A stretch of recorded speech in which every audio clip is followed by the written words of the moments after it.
about it. How can I come tell you that my wife gave me a dirty slap? Men, what they go through, we go through so many things. We go through everything, frustration on a daily basis. He's a man, he has to shut up.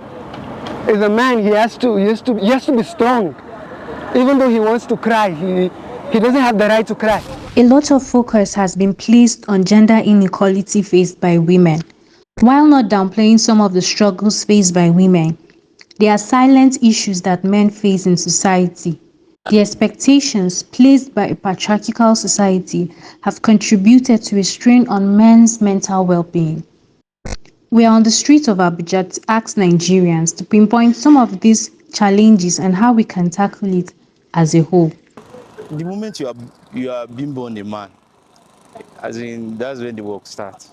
You understand? It's just like they say, to whom much is given, much is expected. That's the case of men. Everywhere na challenge for man. You come out, you wake up in the morning, it's challenge, baby food. You go outside, na challenge, no fuel. You go work, na challenge. Your money no dey carry each end. You no dey even carry each 1 week sef. Challenges from school fees, house rent, and feeding, and then the problem woman is giving man for house. In a country like Nigeria, where the minimum wage is 70,000 naira, not equivalent to the price of a bag of rice, and then this man has school fees to pay. Now, this man is equivalent to facing depression. From depression, he can yield to suicide. Our society, our government, our parents, the women, the men themselves, all are part of the problem. The government is here f***ing us left, right, and center. The women are there. If you don't owe money, nothing for your case. I mean, back in those days, if you even have prospect of doing well, a woman would consider, she sees. Now, is your case. You have to owe money. As a man in a family, more is expected. Even before starting up your own family, like getting married, just as a growing up man in a family, much is expected from you than the female counterpart. Being a man in Nigeria, you have to hide your problem inside your suit. So the man has to come back home pretending to be fine, pretending to be okay, The kind of society we are now, nobody really talks or maybe shame a woman who doesn't really have money, you understand?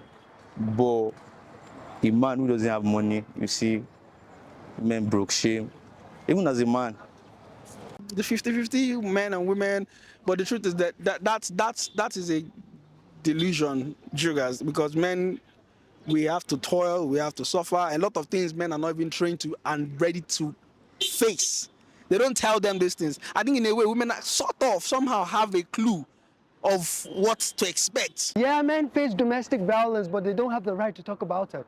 So if a man talks about what he's going through, he's been weak. So he just have to keep quiet and pocket whatever he's going through. But believe me, men face even more domestic violence than women these days. But it's just that we have a lot of advocacy for women domestic violence, like women supporting women team, and then they have their cheerleader who has a media house that can shout about it, and then federal government are going to come to their aid. But the men have to be a man. The women have been so given this freedom and all that, which is good. It's a plus. We all want that. And it's been done so much that the men have now been neglected. So men now need to now start fighting for their own right to be carried along the way the women have been carried along. We have heard from Nigerians the importance of gender-balanced society cannot be overemphasized. Let's keep this conversation going in the comment section.